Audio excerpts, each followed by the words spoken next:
चलिए आज हम लोग का सेशन है स्पीडी से भारत में परिवहन, है ना, भारत में परिवहन। तो चलिए सबसे पहले वीडियो देखने से पहले चैनल को सब्सक्राइब कर दीजिएगा, लाइक कर दीजिएगा और बेल आइकन को दबा दीजिएगा, जिससे नया वीडियो आप तक जल्द से जल्द पहुंच सके। चलिए गुरुपेश से बताइएगा, केंद्रीय सीमा सड़क संगठन का स्थापना वर्ष बताइएगा। इधर से कितना 1900 सर बोला नहीं सर 1929 सर लॉक कहाँ किए हैं सर? लॉक नहीं है ना। कितना 1900 सीमा सड़क संगठन पूछे थे ना, केंद्रीय केंद्रीय से बोले थे, केंद्रीय सीमा संगठन। अच्छा एगो अगला केंद्रीय सड़क निधि होता है, तो निधि का गठन किया गया था 1929 में। और केंद्रीय सीमा सड़क संगठन कहेगा तो 1960 में किया गया था। मिटा दीजिए, दोनों तो बराबर। चलिए हाँ, वो सब पड़ता नहीं है, वैसा ही रहता है, तो देना पड़ता है ना। अगला बता दीजिएगा, वर्तमान में जो राष्ट्रीय राजमार्ग संख्या, कौन सा राष्ट्रीय राजमार्ग संख्या सबसे बड़ा है? उधर से बताइएगा। ठीक है, NH 44। अब वर्तमान में सबसे बड़ा राष्ट्रीय राजमार्ग संख्या कौन सा है? NH 44 है ना। तो आप इधर से बता दीजिएगा कि सबसे छोटा राजमार्ग संख्या कौन सा है? NH 47। ठीक है, NH 47 NH 47 ये आपका हो गया सबसे छोटा राष्ट्रीय राजमार्ग संख्या है। तो आप उधर से बता दीजिएगा, क्वेश्चन 20 है ना, तो आपको बताना है उधर से कि जो NH 44 है वह कितने राज्यों से होकर गुजरती है? NH 44 हाँ उधर से बोलिए। ग्रुप बी से 11। ठीक है, 11 राज्यों से होकर गुजरती है ना। ठीक है, 11 राज्यों से होकर गुजरती है, जो श्रीनगर से कन्याकुमारी तक जाती है। तो आप बताइएगा कि NH 47 ये जो है ना, इसका जो कहां से कहां तक रोड जाती है? यह जो NH है केरल के कोचिन से वेलिंगटन है ना जी, वेलिंगटन। हां, वेलिंगटन द्वीप तक जाती है। तो अगला बता दीजिएगा कि जवाहर सुरंग जो है किस नेशनल हाईवे पर स्थित है? बताइएगा। NH 1। ठीक है, NH 1 है ना, जवाहर सुरंग स्थित है। चलिए बहुत बढ़िया। अगला क्वेश्चन आपसे है कि राष्ट्रीय राजमार्ग का जो चौराहा है इसको किसको कहा जाता है? बताइएगा इधर। राष्ट्रीय राजमार्ग का चौराहा किसे कहा जाता है? इधर से बोलिए। हाँ, राष्ट्रीय राजमार्गों का चौराहा किसे कहा जाता है? झांसी को कहा जाता है ना, झांसी को कहा जाता है। तो अगला क्वेश्चन 20 है ना, शांत रहिएगा। आपसे क्वेश्चन है कि ग्रैंटक रोड का निर्माण किन नेशनल हाईवे को मिलने से बनता है? 1 और 2।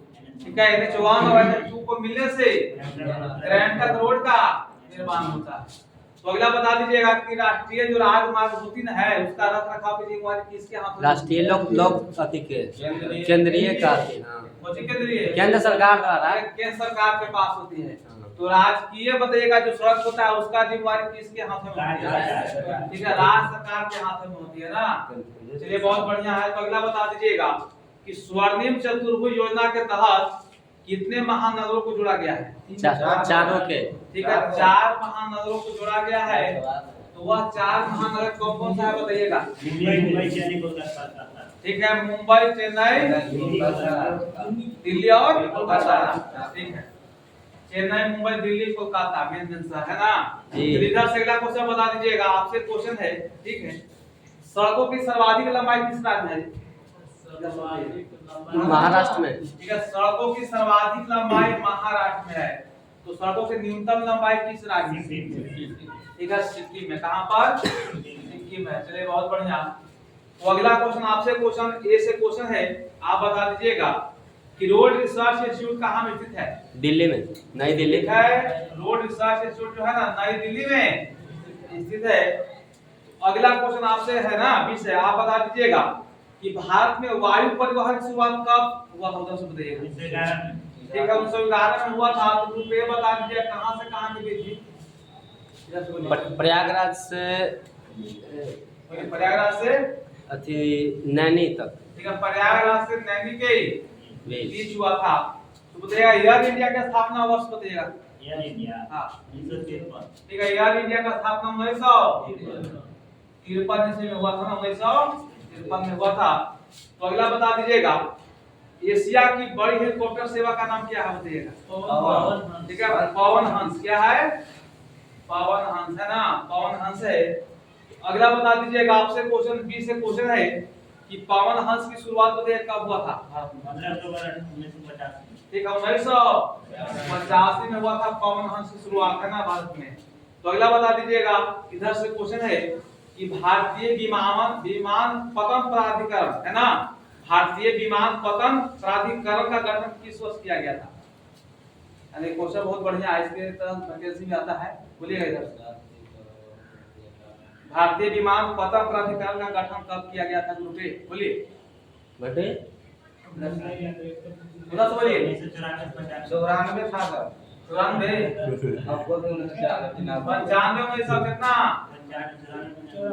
95 याद रखिए, 94 95 मत जाइए, दोनों बोले हैं सर, दोनों 95 है ना, 95 में सही है, नोट किया गया है, वो दोनों बोले थे। अगला क्वेश्चन बता दीजिएगा, भारत का प्रथम निजी क्षेत्र का हवाई अड्डा कौन सा है बताइएगा?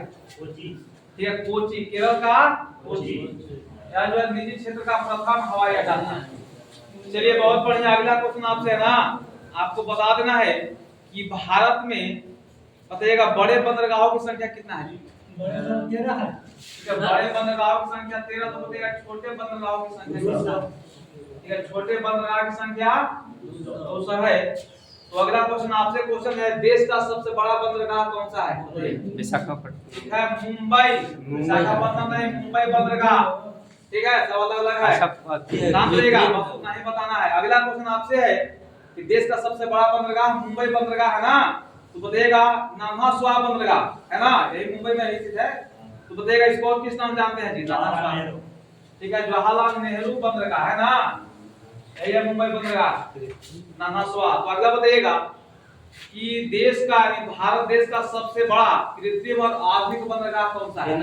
भाई बोलिए कौन सा? विशाखापट्टनम। उधर से बोलिएगा। नहावा सवा है। ठीक है, नाना स्वाब बंदरगाह, अब बदल दे यार। जवाहर बंदरगाह, ठीक है ना। चलिए अगला क्वेश्चन आपसे है, आप बता दीजिएगा कि कांडला बंदरगाह किस राज्य में स्थित है? गुजरात में। ठीक है, कांडला बंदरगाह जो है ना गुजरात में है।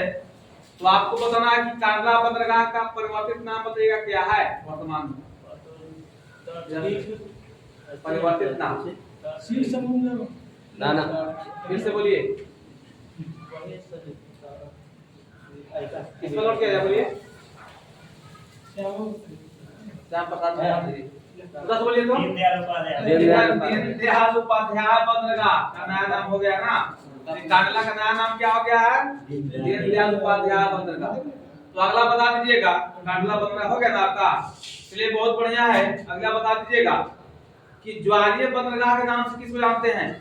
ज्वारीय बंदरगाह। हाँ, कांडला बंदरगाह। ये कांडला बंदरगाह को ज्वारीय बंदरगाह कहा जाता है। ठीक है, चलिए अगला क्वेश्चन आपसे है, आप बता दीजिएगा कि सबसे पुराना एवं कृत्रिम बंदरगाह भारत का कौन सा है जी? इधर से सबसे पुराना और कृत्रिम बंदरगाह बताइएगा, इधर से रुपये से। ठीक है, चेन्नई बंदरगाह क्या है? चेन्नई बंदरगाह। तो अगला क्वेश्चन है, अच्छा बताइए मुंबई और कोची का जो बंदरगाह है ना, कैसे बंदरगाह का उदाहरण है? ठीक है, प्राकृतिक बंदरगाह का उदाहरण है। ठीक है, चलिए अगला क्वेश्चन आपसे है, आप बता दीजिएगा कि पहला रसायन बंदरगाह कौन सा है जी? इधर से बताइएगा, पहला रसायन बंदरगाह। ठीक है, गुजरात का है ना, हाँ दहेज। ठीक है, दहेज है ना, दहेज बंदरगाह। ठीक है, गुजरात में है ना, पहला रसायन बंदरगाह कौन सा है? दहेज। कांडला भी आपको है ना ज्वारीय बंदरगाह का उदाहरण है, वो भी कहाँ में है? गुजरात में ही है ना। और आपका जो दहेज हो गया ये भी क्या है? गुजरात में ही है, लेकिन यह रसायन बंदरगाह के नाम से जाना जाता है। तो अगला बताइएगा सबसे गहरा बंदरगाह कौन सा है बताइएगा?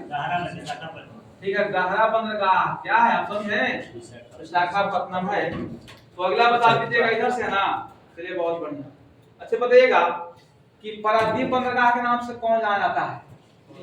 उड़ीसा। हाँ, उड़ीसा कौन सा बंदरगाह? दादा जी ऐसे बोलेगा इधर से। अच्छा बताइएगा पारादीप बंदरगाह में है कहाँ है बताइए, किस राज्य में है? किस राज्य में है? ठीक है, उड़ीसा सही है। देखिए कांडला गुजरात, दहेज गुजरात, पारादीप बंदरगाह आपका उड़ीसा में हो गया। ठीक है ना। चलिए आप बता दीजिएगा अलेप्पी बंदरगाह किस राज्य में बताइएगा? केरल। ठीक है, केरला सही है ना, तो बंद कर दीजिए।